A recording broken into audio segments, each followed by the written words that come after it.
శ్రీగణేశాయ నమః. శ్రీసరస్వత్యై నమః.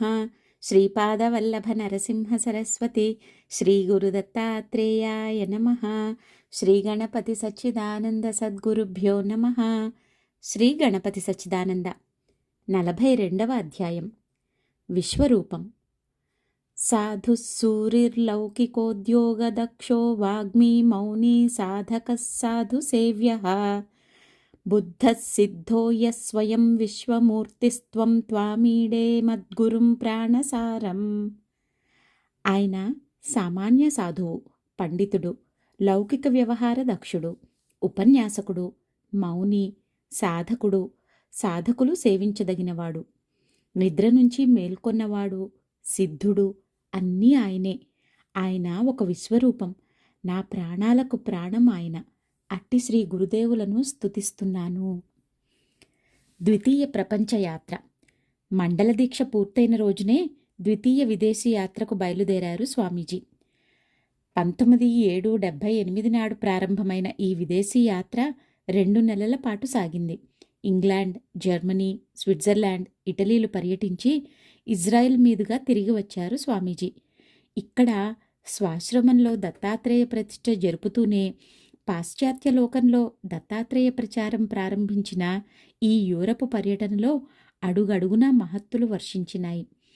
జర్మనీలో క్రిందటిసారిలాగే కాన్స్టెన్స్ సరస్సు తీరంలోని డోర్నియర్ గారింట్లో దిగారు స్వామీజీ. అక్కడ ఉండగా స్వామీజీకి విపరీతంగా చెవిపోటు రాసాగింది. అది తెలిసిన డోర్నియర్ తన స్థాయికి తగ్గట్లుగా పెద్ద పెద్ద వైద్య నిపుణులను పిలిపించి వైద్యం చేయించసాగాడు. కానీ చెవి నొప్పి తగ్గటం లేదు సరికదా. అసలు ఆ చెవిపోటు ఎందుకు వస్తోందో వైద్యులకు ఎంత మాత్రం అంతుపట్టటం లేదు.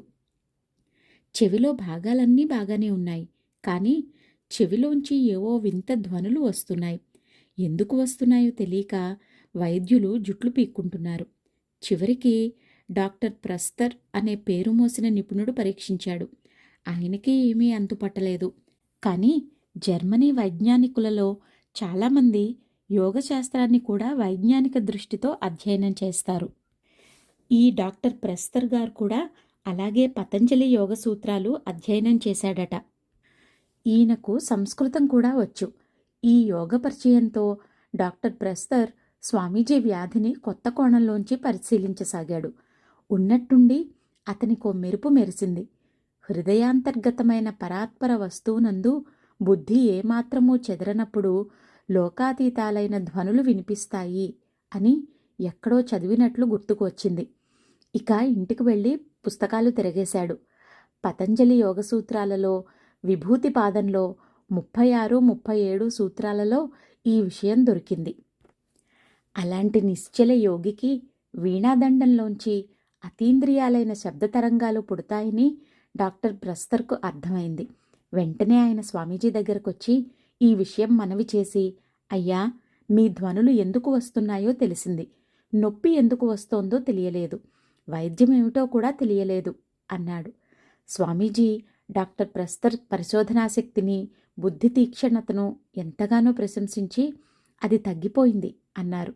ఏ చికిత్స లేకుండా ఎలా తగ్గుతుందబ్బా అనుకుని అనుమానంగా పునఃపరీక్షలు చేసిన డాక్టర్ గారికి అంతులేని ఆశ్చర్యం కన్నా వేరేదీ దొరకలేదు. స్విట్జర్లాండ్లో ఒక పెద్ద సభ జరిగింది. ఆ సభకు కొందరు దూర ప్రాచ్య దేశాల మేధావులు కూడా వచ్చారు. వాళ్లకు యోగం గురించి కొంత తెలుసు. వాళ్ళంతా లేచి, అయ్యా, మీరు మీ మనసును నిశ్చలంగా ఉంచుకోవచ్చు, మా అందరి మనస్సులు కాసేపైనా నిశ్చలంగా నిలపగలరా అన్నారు. మౌనంగా సభనంతా ఒకసారి తమ ప్రశాంత దృష్టితో పరకాయించి చూశారు స్వామీజీ. కొద్ది నిమిషాల సేపు ఎవ్వరికీ దేహస్పృహ లేకుండా పోయింది. తరువాత దేహస్మృతి వచ్చింది గాని మరికొంతసేపు ఆలోచనలు ప్రసరింపలేదు. ఈ దశలో జపాన్ నుంచి వచ్చిన జిన్ మాస్టర్ అనే వైజ్ఞానిక నిపుణుడు లేచి, ఈ సభలో ఎవరెవరి మనస్సుల్లో ఏ ఏ భావాలున్నాయో చెప్పగలరా అన్నాడు. నిశ్శబ్ద స్థితిలో నుంచి స్పందన స్థితిలోకి వస్తూ ఉండగా నీలో వచ్చిన మొదటి ఆలోచన, ఆ దూరాన పెన్ను పట్టుకుని కూర్చున్న కుర్రవాడు రాస్తున్నాడా, కునికిపాట్లు పడుతున్నాడా అని. అవునా అనేశారు స్వామీజీ. ఆ పెద్ద మనిషి కంగు తిని కూర్చుండిపోయాడు. ఇంతలో మరొక ఆయన లేచి, అందరి మనసుల్లోవి చెప్పగలరా అన్నాడు పొగరుగా. నీ మొదటి భార్యను నువ్వు విడిచిపెట్టావు. రెండో భార్య నీకు విడాకులిస్తుందేమో అనే సందేహంలో ఉన్నావు. అదే ఆలోచిస్తున్నావు నువ్వు అన్నారు స్వామీజీ. ఆ పొగరు పెద్ద మనిషి తలెత్తుకోలేకపోయాడు. ఇంతలో అదే సభలో ఉన్న యోగిరాజు లేచి నుంచున్నాడు. ఆయన నుంచుంటూ ఉండగానే, నువ్వు నుంచో అక్కరలేదు యోగిరాజ్, మనసులో దాచుకున్న సమస్యలను ఇలా నిండు సభలో బయట పెట్టడం మంచిదా అని నువ్వు అడగబోతున్నావు అన్నారు స్వామీజీ. అవును స్వామీజీ అన్నాడు యోగిరాజు. నేను ఆ పని చెయ్యబోవటం లేదు. ఎవరి మనసులో ఆలోచనలు వారు రహస్యంగా ఉంచుకునే హక్కును భగవంతుడు ప్రతి జీవికి ఇచ్చాడు. దైవశాసనానికి వ్యతిరేకంగా వెళ్లటం స్వామీజీ విధానం కాదు. కానీ ఆ శాసనం చేసిన దైవం యొక్క శక్తినే మరచి సవాళ్లు చేస్తున్న ఈ పసివారికి దైవశక్తిని చూపటం అనివార్యమైన పరిస్థితులలో మాత్రమే ఈ పని జరుగుతుంది. అయినా ఇప్పుడు ఈ జీవులు అదృష్టవంతులే. దత్తాత్రేయుడు వాళ్ల సమస్యలు తీరాలని ఆశీర్వదిస్తున్నాడు అన్నారు స్వామీజీ. ఆ తరువాత ఆ సభలో వస్తు సృష్టికి సంబంధించిన మహత్తులు అనేకం జరిగాయి. జర్మనీలోని పీచ్ చెట్ల తోటలో స్వామీజీ ఉపన్యాసం ఏర్పాటు చేశారు. ఆ చెట్లకు చిన్న చిన్న కాయలున్నాయి. ప్రకృతి సౌందర్యం ఉట్టిపడుతున్న ఆ స్థలంలో భక్తులకు సందేశం ఇస్తున్న సమయంలో స్వామీజీ దృష్టి ఆ పీచ్ కాయల మీద పడింది. ఇవి శివలింగాలల్లే భలే బాగున్నాయే అనిపించింది. చిత్రం, వెంటనే ఆ చెట్ల మీద కాయలన్నీ నిజంగా శివలింగాలైపోయాయి. ఒట్టి శివలింగాలు కాదు, రత్నాల లింగాలల్లే మిలమిలా మెరుస్తున్నాయి. ఈ అద్భుత దృశ్యం చూస్తున్న శ్రోతలకు పులకాంకురాలు పరవళ్లు తొక్కుతున్నాయి. అందరూ ఆనందంలో ఒక ఉత్తేజ స్థితికి వచ్చారు. ఆ ఉత్తేజంలో అక్కడున్న ఒక బాలిక చటుక్కున లేచి నిలబడి ఒక శివలింగాన్ని తుంచబోయింది. అలా తుంచబోయి చెయ్యి వేసిందో లేదో ఒక్కసారి పెద్ద కరెంటు షాకు కొట్టినట్టయి కెవ్వున అరిచి విరుచుకు పడిపోయింది. ఆమెకు స్పృహ తప్పిపోయింది. వెంటనే ఆ పిల్ల దగ్గరకు వెళ్ళి ముట్టుకున్నారు స్వామీజీ. ఆ అమృత స్పర్శతో బాలిక సేదదీరి లేచి కూర్చుంది. నాతో చెప్పకుండా ఎందుకు ముట్టుకున్నావమ్మా అన్నారు స్వామీజీ ఆదరంగా. ఫ్రాన్స్లో నిగినోబర్గ్లో ఒకనాడు 17/9/78 ఉన్నట్టుండి కారులో బయలుదేరారు స్వామీజీ. ఎక్కడికి, ఎందుకు, ఎవరికీ తెలీదు. రెనీమాత మొదలైన ఫ్రాన్స్ భక్తులంతా తమ తమ కార్లతో స్వామీజీ కారుని అనుసరించారు. ఊరికి సుదూరంగా ఉన్న పర్వతాలలోని చిట్టడవుల దగ్గర కారు ఆపారు స్వామీజీ. వెనకాల కార్లన్నీ ఆగినాయి. అక్కడ ప్రదేశమంతా పెద్ద పెద్ద దుబ్బులతో చిందరవందరగా కొంచెం భయంకరంగా ఉంది. స్వామీజీ కారు దిగారు. సరిగా ఆ సమయానికి ఒక కుక్క అక్కడికి వచ్చి స్వామీజీ దగ్గర తోక ఊపుతూ ముందుకు రమ్మన్నట్టు సంజ్ఞ చేస్తూ దుబ్బుల్లోకి దారితీసింది. స్వామీజీ వెనకాల వాళ్ల కోసం ఎదురు చూడకుండా దాని వెనకాతలు వెళ్ళిపోతున్నారు. దారి ముళ్లతో ప్రమాదకరంగా ఉంది. అయినా స్వామీజీ ఆగటం లేదు. ఇది చూసి భక్తులంతా వెంటబడి వచ్చేశారు. కొంత దూరం తీసుకువెళ్లిన కుక్క ఉన్నట్టుండి మాయమైపోయింది. ఇక ఇక్కడ వెతకండి అని స్వామీజీ కూడా వెతకసాగారు. దేనికోసం వెతకాలో తెలీదు. స్వామీజీ ఏమో గంభీరంగా మౌనంగా ఉన్నారు. ఆ చోటంతా పెద్ద పెద్ద దర్భల దుబ్బులతో చిక్కుచిక్కుగా ఉంది. అందరూ వెతుకుతూ ఉండగా ఇంతలో స్వామీజీ చేతికి అక్కడ ఒక చిన్న శివలింగం దొరికింది. అది ఒక పెద్ద రుద్రాక్ష అంత ఉంది అంతే. కానీ అది స్వామీజీ చేతిలో ఎగిరెగిరి పడుతోంది. ఆ ఎగురుతున్న శివలింగాన్ని తన 2 చేతుల్లోకి గంతులేయిస్తూ కొంచెంసేపు ఆటలాడారు స్వామీజీ. పిలిచాడుగా, అందుకే సంతోషంలో గంతులేస్తున్నాడు శివుడు అన్నారు స్వామీజీ. ఈ పాశ్చాత్య దేశంలో ఈ లింగం ఎలా ఉంది, ఉంటే మాత్రం స్వామీజీకి ఎలా తెలిసింది అని అందరూ ఆశ్చర్యపోతూ ఉండగా ఆ లింగాన్ని రెనీమాతకిస్తూ, ఇది సజీవలింగం, ఇది ఇంక ఎగరదులే, నువ్వు శ్రద్ధగా పూజ చేసుకో అన్నారు స్వామీజీ. లండన్లో రతీలాల్ గారి ఇంట్లో ఉండగా ఒకరోజు పొద్దున్న, మీ ఇంట్లో అమ్మవారి శిలా విగ్రహాలు ఏవైనా ఉన్నాయా అన్నారు స్వామీజీ. ఇంట్లో ఉన్నవారంతా లేవని గట్టిగా చెప్పారు. మరి నన్ను బంధించారని అమ్మవారు రాత్రి కలలో వచ్చి చెప్పిందే అన్నారు స్వామీజీ. అమ్మవారు చెబితే మాత్రం లేని విగ్రహం ఎక్కడి నుంచి తెస్తారు? వాళ్ళంతా మాట్లాడకుండా ఊరుకున్నారు. ఇంతలో రతీలాల్ గారి రెండో అబ్బాయి ఎక్కడి నుంచో వచ్చాడు. అతన్ని కూడా అడిగారు స్వామీజీ. అవును స్వామీజీ, ఒకసారి ఎవరో ఒకతను రాజరాజేశ్వరి విగ్రహం నీ దగ్గర ఉండటం మంచిదని అంటేను కొని నా గదిలో ఇనుప బీరువాలో పెట్టాను. ఇంట్లో ఎవరికీ చెప్పలేదు అన్నాడతను. అందరూ ఆశ్చర్యపోయారు. అప్పుడు స్వామీజీ అతనికి నచ్చచెప్పారు. అమ్మవారిని అలా బంధించి ఉంచరాదు. అర్చన జరిగే చోట ఉంచాలి. అలా చేస్తే నీకు ఇంకా మేలవుతుంది అని. అతను అలాగే చేశాడు. ఇలా దేశదేశాలలో అనుక్షణం మహిమలు కురిపిస్తూ దత్తాత్రేయుడు గురించి పరిచయం చేసుకుంటూ 2 నెలలు పర్యటించి సెప్టెంబర్ 24 నాటికి ఆశ్రమానికి తిరిగి వచ్చారు స్వామీజీ. వచ్చి స్వాగత అభినందన సభలు మొదలైన హడావిడి పూర్తి చేసుకునేసరికి 1978 దేవీ నవరాత్రులు రానే వచ్చేశాయి. ఈ నవరాత్రులు జరుగుతూ ఉండగా పాత భక్తుడు సుబ్బಣ್ణ గారి ద్వారా కొందరు కొత్తవాళ్లు ఒక 10-12 ఏళ్ల కుర్రవాడిని తీసుకువచ్చి వీణ్ణి మీ ఆశ్రమంలో ఉంచుకుని చదివించండి అని ప్రార్థించారు. ఇంతకుముందు వీడేం చేస్తున్నాడు అన్నారు స్వామీజీ. మొన్నటిదాకా గుబ్బి చిదంబరం ఆశ్రమంలో పాఠశాలలో చదువుతున్నాడండి. అక్కడ మంచి పేరు తెచ్చుకున్నాడు. ఉన్నట్టుండి ఏం పుట్టిందో నేనక్కడ ఉండనని పేచీ పెడుతున్నాడు. అంచేత తమ దగ్గరకు తెచ్చాం అన్నారు వాళ్ళు. దత్తాత్రేయ ప్రతిష్ఠ అయింది. ప్రపంచ ప్రచారం మొదలైంది. ఇక గుబ్బి దత్తాత్రేయుడు మనిషిని పంపక ఏం చేస్తాడు? ఒక చిరునవ్వు నవ్వి, చదువు చెప్పిస్తే చెప్పిస్తా, లేకపోతే మానేస్తాను. ఇష్టమైతేనే పిల్లవాణ్ణి ఉంచండి అన్నారు స్వామీజీ. మీరేది చేసినా సంతోషమే. మేము వీణ్ణి మీకు దానం చేసేశాం అనేసింది కుర్రవాడి తల్లి. అలా ఆ కుర్రవాడు ఆశ్రమంలో ప్రవేశించాడు. అతని పేరు శశిధరుడు. ఆశ్రమంలో అందరూ శశి అని పిలిచే కుర్రవాడు ఇతనే. నవరాత్రులు పూర్తయినాయి. ఇప్పుడు విదేశీయుల రాక మరింత ఎక్కువైంది.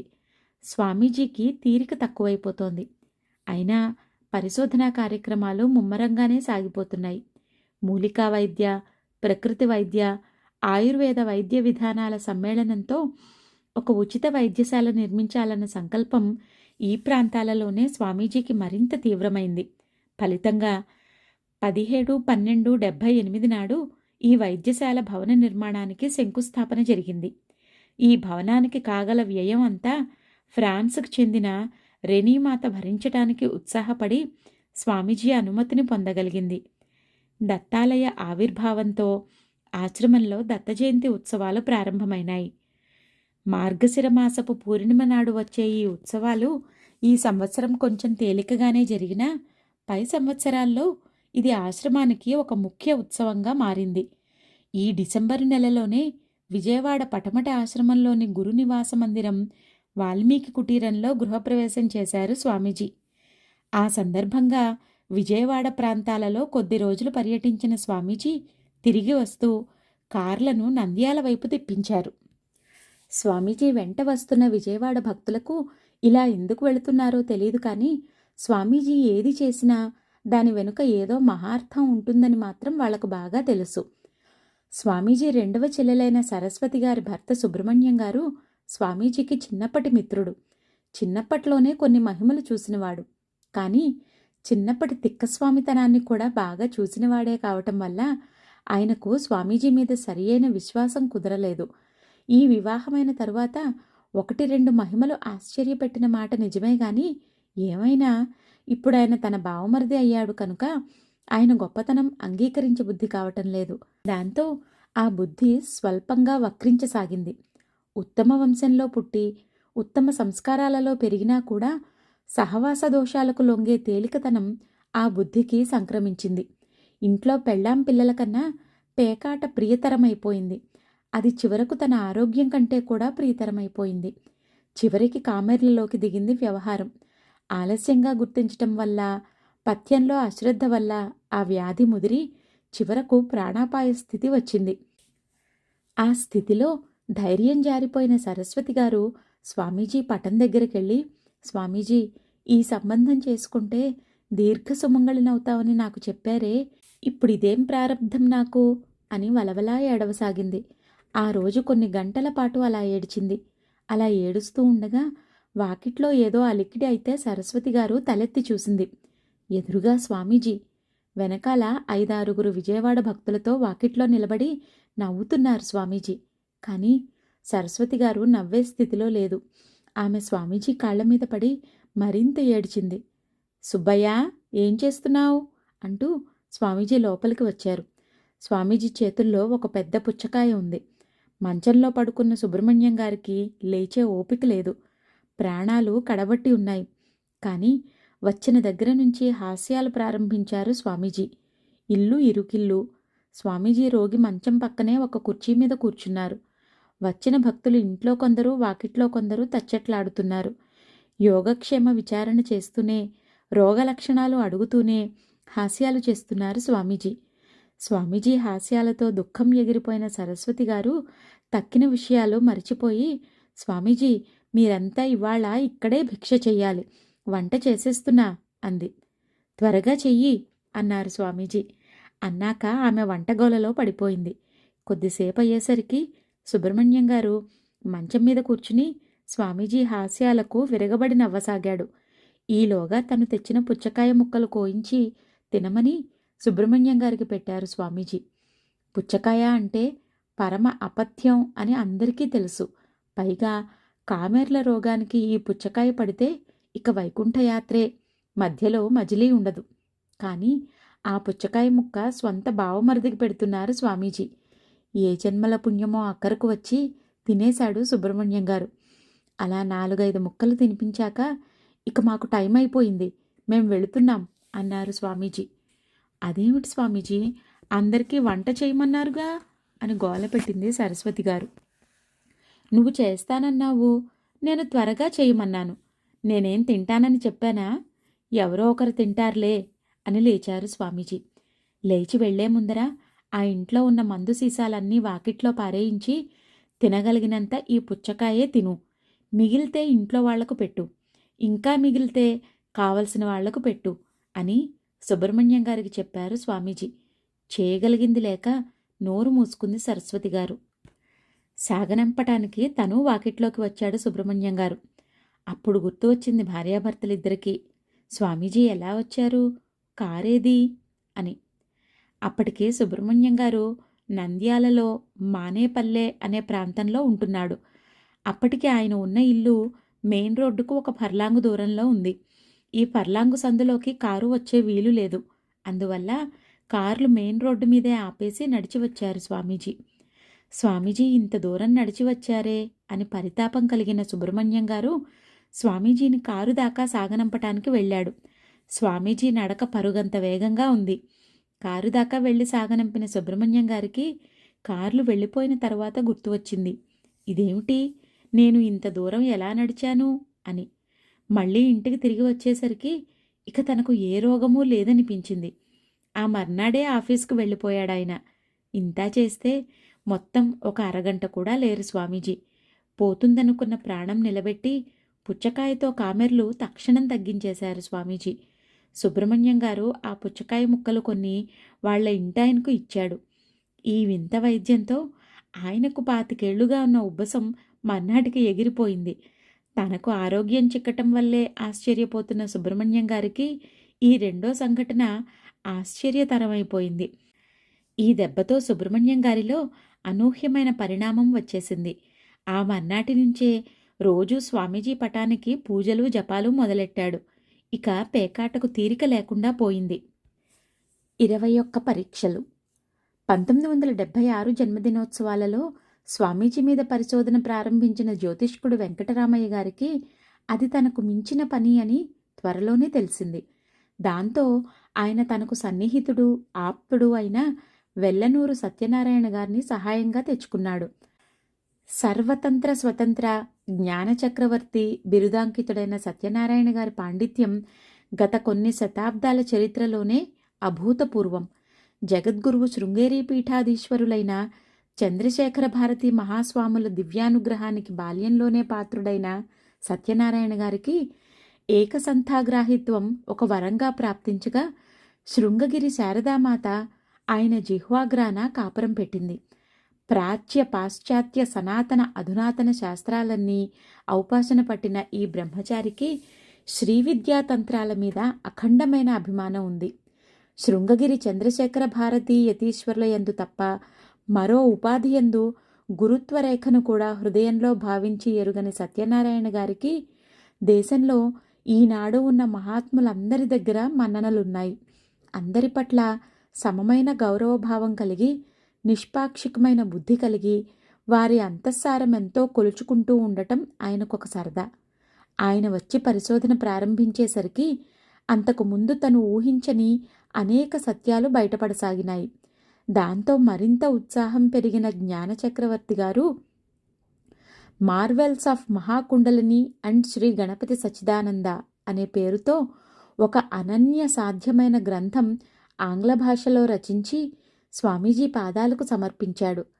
అనేక మంది వేదాంత, తాంత్రిక, మహామహోపాధ్యాయులు చదివి దిగ్భ్రమ చెందిన ఈ గ్రంథానికి 1979 శివరాత్రి రోజున ఆవిష్కరణోత్సవం జరిగింది.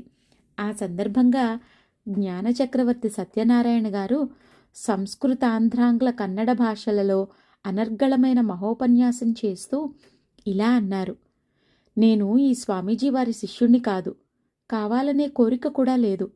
నా గురువులు శ్రీ చంద్రశేఖర భారతీ మహాస్వాముల వారే. ఈ స్వామీజీ వారిలో కుండలిని ఉపాసన యొక్క, కుండలిని శక్తి యొక్క పరిపూర్ణమైన ఆవిష్కారం నాకు కనిపించటం మూలాన నేను కేవలం శాస్త్రీయ దృష్టితో ఈ పరిశోధన చేశాను.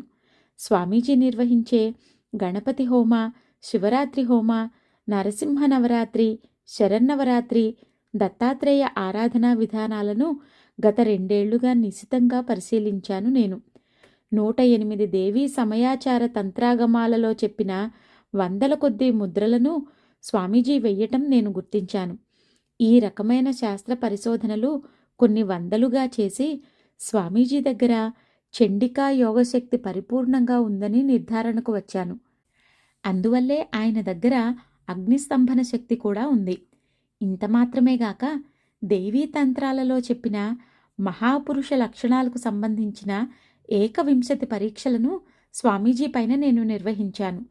మహాజనులకు చెప్పవలసిన ఒక రహస్యం ఏమిటంటే, ఇందులో కొన్ని పరీక్షలు స్వామీజీ స్వయంగా అంగీకరిస్తే కానీ జరగవు. అలాంటివన్నీ స్వామీజీ అనుమతితోనే స్వయంగా చేసి చూశాను. ఉదాహరణకు, పచ్చి గరిక తెచ్చి స్వామీజీ చేతిలో పెట్టగా అది భగ్గున మండిపోయింది.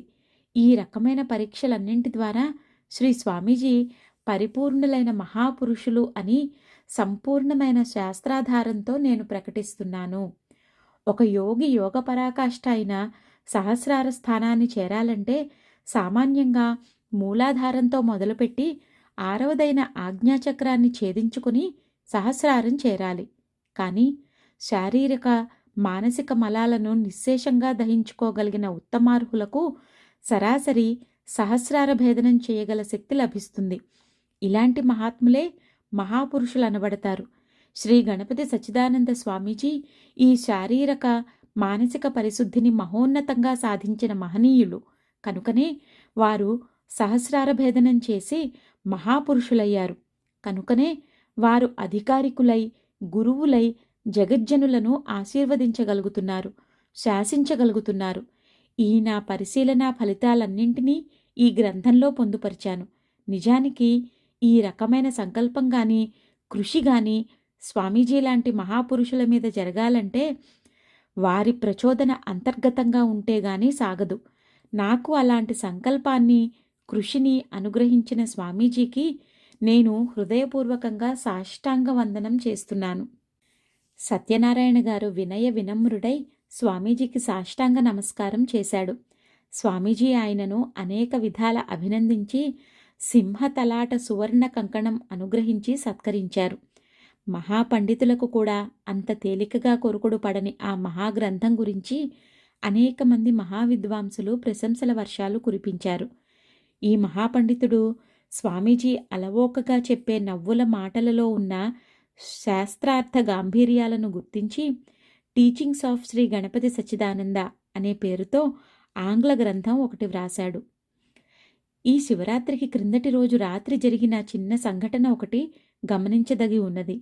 ఆ రోజు రాత్రి 7 గంటల ప్రాంతంలో సభలో కూర్చుని ఉన్న జ్ఞానచక్రవర్తి సత్యనారాయణ, వేద విద్యా విశారద షడ్దర్శనం సోమసుందర శర్మ గారు, కుప్పా కృష్ణమూర్తి గారు మొదలైన వారిని ప్రత్యేకంగా ఉద్దేశిస్తూ స్వామీజీ ఇలా అన్నారు.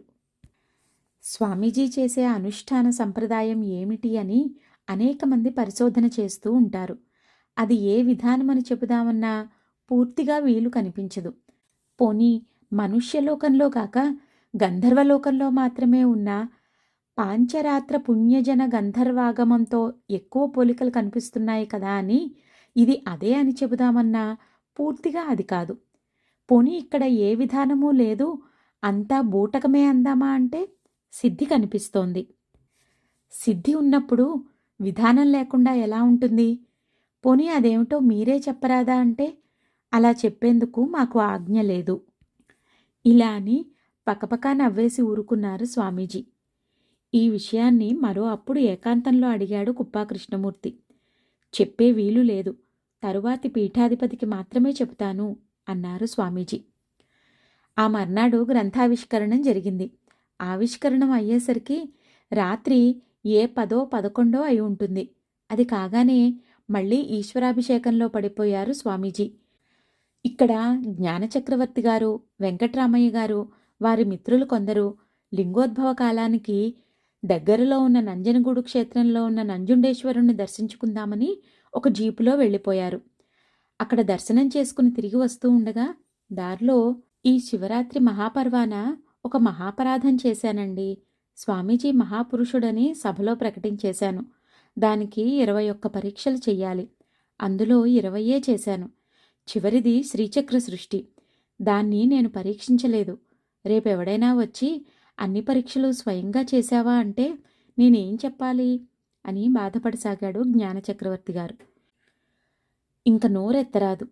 4,000 మంది ఉన్న మహాసభలో ప్రకటించి, పుస్తకం కూడా ప్రకటించి, ఇప్పుడు మళ్ళీ మనకే అనుమానంగా ఉందంటే జనం నవ్విపోతారు.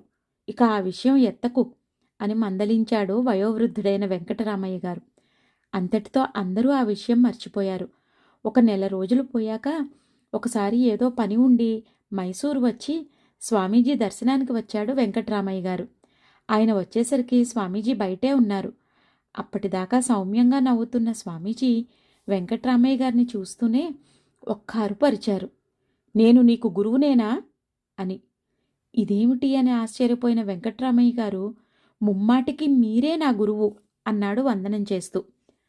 ఒక్క తాపు తన్నారు స్వామీజీ, గురుద్రోహి అంటూ.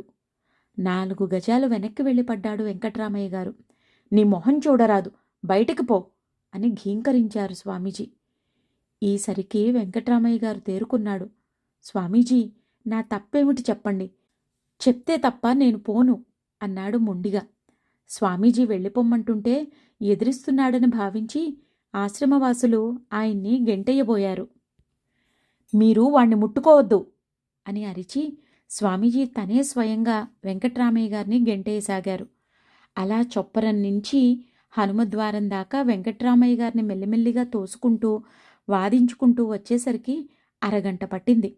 జుట్టంతా రేగిపోయి, మొహం కందిపోయి, ఎగపీలుపు పెరిగిపోయి ప్రళయకాల రుద్రుడల్లే ఉన్నారు స్వామీజీ. ఒళ్లంతా దుమ్ము కొట్టుకుపోయి, మొహం గండ్ర తెలిపోయి, కళ్ళు వెలవెలాబోయి దీనంగానూ మొండిగానూ కూడా ఉన్నాడు వెంకట్రామయ్య గారు. గేటు దాకా వచ్చేసరికి అలసట వచ్చిందో ఏమో ఇక గెంటటం ఆపేసి, నువ్వు బయటకు వెళితే నేను లోపలికి పోతా, లేకపోతే ఇక్కడే ఉంటా అని గేటు దగ్గర మట్టిలో చెతికిలబడ్డారు స్వామీజీ. నేను మాత్రం కదిలే ప్రశ్న లేదు, చస్తే ఇక్కడే చావాలి అన్నాడు వెంకట్రామయ్య గారు. ఈసరికి ఆశ్రమం అంతా అక్కడ పోగైంది. అందరూ తలో విధంగా వెంకట్రామయ్య గారికి బుద్ధులు చెబుతున్నారు. ఆయన రాతి గోడల్లే నిలబడి ఉండిపోయాడు. ఇలా 1 గంట జరిగింది. అప్పుడు, ఒరేయ్, మీరంతా భోజనాలు చేసి రండ్రా, వీడి సంగతి నేను చూసుకుంటాను అని కేకలేసి అందర్నీ లోపలికి పంపేశారు స్వామీజీ. కొద్దిమంది పెద్దలు మాత్రం స్వామీజీ దగ్గర మిగిలిపోయారు. మళ్ళీ కాసేపు తిట్టారు స్వామీజీ. తిట్టి నీ తప్పేమిటో నువ్వు గ్రహించలేదు, నేను చెబితే అవతలికి పోతావా అన్నారు స్వామీజీయే. ఆ అన్నాడు వెంకట్రామయ్య గారు. అలా అన్న వెంటనే స్వామీజీ ఒకసారిగా తన ఎడం అరచేతిలో కుడి అరచెయ్యి వేసి కొడుతూ ఊ తీసుకో అని ఒక ఉరుము ఉరిమారు. ఆ అరచేతుల రాపిడిలోంచి 16 భూప్రస్తార శ్రీచక్రాలు చుట్టూతా ఎగిరిపడ్డాయి. ఇదేగా వాడికి మిగిలి ఉన్న వెధవ పరీక్ష, ఒకటి తీసుకెళ్ళి వాడికి కూడా ఇవ్వు అన్నారు స్వామీజీ. అప్పటికి గాని శివరాత్రి నాటి జీపు సంభాషణ విషయమే గుర్తురాని వెంకట్రామయ్య గారు ఒక్కసారిగా స్వామీజీ కాళ్లమీద పడ్డాడు. మహాప్రభో, నోరు మూసుకోమని ఆ రోజే అతన్ని కేకలేశాను కదండి అంటూ చెంపలేసుకున్నాడు. నోరు మూసుకోమనే కర్మ ఏం వచ్చింది నీకు? నీ గురువు మీద నీకు విశ్వాసం లేదా? రా, ఇప్పుడే సభలోనే పరీక్షిద్దామని సవాలు చేయలేవా అన్నారు స్వామీజీ. స్వామీజీ ఎంత కరుగ్గా మాట్లాడుతున్నా ఆయన కోపం కరిగిపోయిందని అందరికీ తెలుస్తూనే ఉంది.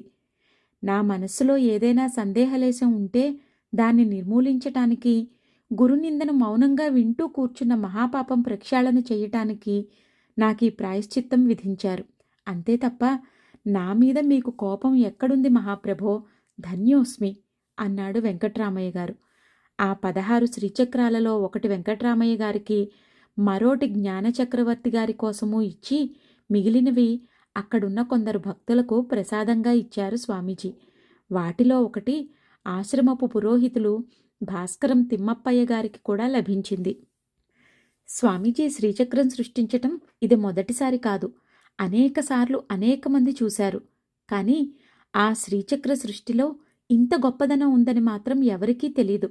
ఈ సంవత్సరమే కావచ్చు జన్మదినోత్సవాలకు కుప్పా కృష్ణమూర్తి వచ్చాడు. ఉత్సవాలైనాక ఇంకా 4 రోజులున్నాడు. ఉత్సవాలకు వచ్చిన జనం చాలా మటుకు వెళ్ళిపోయారు. ఒకరోజు దత్తాలయంలో కూర్చుని జపం చేసుకుంటూ ఉండగా స్వామీజీ గుళ్ళోకి వచ్చారు. ఎవరితోనో మాట్లాడుతున్నారు స్వామీజీ. ఇంతలో అక్కడికి రమణకుమార్ వచ్చాడు. ప్రస్తుతం ఆశ్రమవాసి. ఊరు వెళ్ళిపోబోతూ స్వామీజీకి కనిపించి సెలవు పుచ్చుకోవటానికి వచ్చాడతను. అతన్ని చూసి, ఊరెళ్ళాక ఎవరైనా మంచి శ్రీవిద్యోపాసకుల్ని అడుగు, వాళ్ళ దగ్గర ఏవో ఉంటూ ఉంటాయి, నీకొకటిస్తారు అన్నారు స్వామీజీ. అంతకుముందు వాళ్ళిద్దరి మధ్య జరిగిన సంభాషణ ఏమిటో తెలియదు కనుక కృష్ణమూర్తికి విషయం అర్థం కాలేదు. నాకు వేరే ఎవ్వరూ తెలీదు, అనుగ్రహం వచ్చినప్పుడు మీరే ఇవ్వండి అన్నాడు రమణకుమార్. అప్పటికి దత్తాలయం ముందరి హాల్లో గోడకి ఒక చిన్న శ్రీచక్రం ఫోటో వేళ్లాడుతూ ఉండేది. మాట్లాడుతూనే స్వామీజీ ఆ గోడ దగ్గరకు వెళ్ళి తల ఆ పటానికి ఆనించారు. అలా ఆనించి తలలో దురద పెడుతున్నట్టుగా సన్నగా వేళ్లతో గోక్కున్నారు. అంతే, తలలోంచి వేళ్లల్లోకి 2 అంగుళాల ఎత్తున్న మేరుప్రస్తార శ్రీచక్రం వచ్చింది. దాన్ని రమణకుమార్కి ప్రసాదిస్తూ ఆశ్చర్యపోయి చూస్తున్న కృష్ణమూర్తితో, వాడికి శ్రీసూక్త పూజా విధానం నేర్పు అన్నారు. 42వ అధ్యాయం కొనసాగుతోంది. జయ గురుదత్త.